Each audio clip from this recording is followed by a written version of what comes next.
Well, Unforgiven. No, it's not called The Unforgiven. It's called Unforgiven. There's another movie called The Unforgiven. Unforgiven, which is the Clint Eastwood movie, Well, that's has now been remade. What I meant was, what you mean, The Unforgiven. I stand corrected. Which you Okay. do. Yeah, so you are correct. Unforgiven. So it's a remake by Lee Sang-il, who's a Korean-Japanese director, which basically takes the story, transposes it to the northernmost island of Japan, at the dawn of the Meiji era. Actually, the time period matches up with the time period of Unforgiven.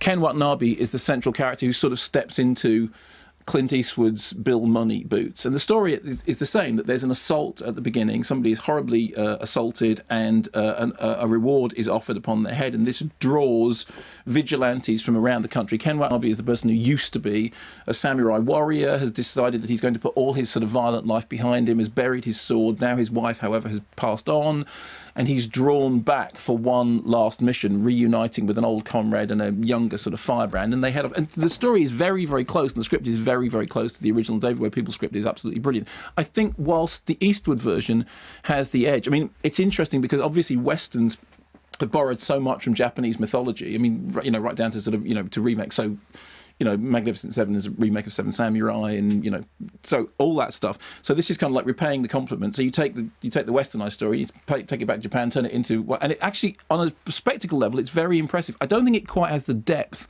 or the classic quality of Eastwood's Unforgiven, but it looks great. Ken Watanabe is absolutely terrific. And Watanabe obviously was directed by Clint Eastwood in Letters from Iwo Jima, in which he's very good, and it's very watchable. It's lovely scope cinematography that absolutely makes the most of the landscape. It's got a sense of kind of tragedy and classical tragedy behind it, and it's well played. It's not earth shattering, but it is very, very watchable, and it's a very honourable and pretty literal translation of Unforgiven into a different context, in which the themes, in which it kind of explains to you why it is that there's such an interplay between Japanese legend and Western mythology.